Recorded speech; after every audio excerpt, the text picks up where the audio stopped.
জামাইয়ের আবদার বলে কথা না রেখে কি পারা যায় বলেন তো? তো যাই হোক, জামাই বলেছিল আমাকে বিয়েবাড়ির মতো করে সবজি বানিয়ে খাওয়াবে। তো সেই আবদার তো আমাকে রাখতেই হবে। সেই আবদার রাখার আগে আমি আমার সংসারে যে টুকিটাকি কাজগুলো ছিল সেগুলো করে নিলাম।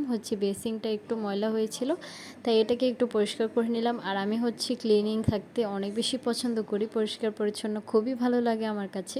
তাই আমি সবসময় চেষ্টা করি সব কিছু সুন্দরভাবে ক্লিন করে রাখার জন্য।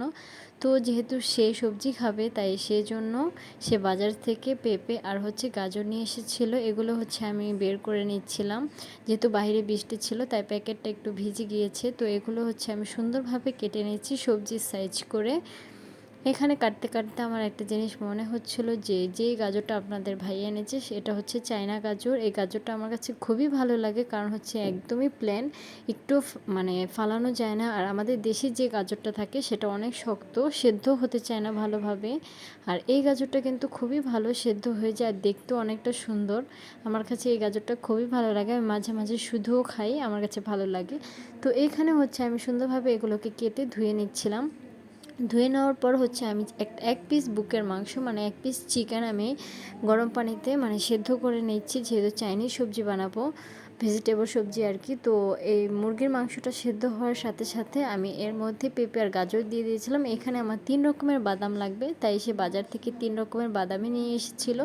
আমি এখানে যেহেতু একজনের পরিমাণ রান্না করব, তাই আমি সব কিছু অল্প পরিমাণে এবং সাথে কয়েকটা কিশমিশও নিয়েছিলাম। এগুলো আমি এখন হালকা করে একটু থেতলে নেব। এই দিকে আমার সবজিটা প্রায় একদমই সেদ্ধ হয়ে গিয়েছে। আর এখানে আমি রেডি করে নিয়েছিলাম কর্নফ্লাওয়ার আর সামান্য পরিমাণ একটু দুধ।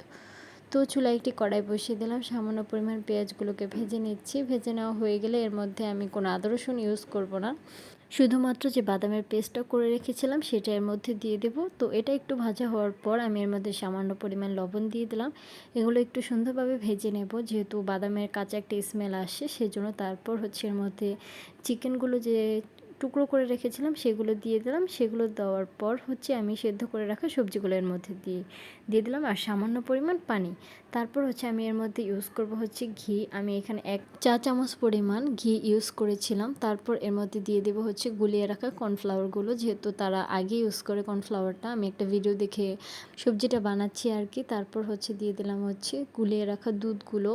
তারপর এর মধ্যে সামান্য পরিমাণ গরম মশলার গুঁড়ো, একটু টমেটো সস, আর সর্বশেষে ছোট্ট একটা ডিম ইউজ করেছিলাম এর মধ্যে। ডিমটা সম্পূর্ণ দিইও নি, যেহেতু অল্প পরিমাণ সবজি ছিল। বিশ্বাস করো ভাই, সবজিটা দেখতে যেমনই হোক না কেন, খেতে কিন্তু বেশ মজাদার হয়েছিল। একদম পুরো বাবুর্চি স্টাইলে চিকেন চাইনিজ সবজির মতো হয়েছিল। তোমরা যদি চাও তাহলে এইভাবে রান্না করে খেয়ে দেখতে পারো। আমার কাছে এক কথায় অসাধারণ লেগেছে। তো আজকের ভিডিওটা এ পর্যন্তই। ভালো লাগলে সবাই লাইক, কমেন্ট এবং শেয়ার করে পাশে থাকবে। আল্লাহ হাফেজ।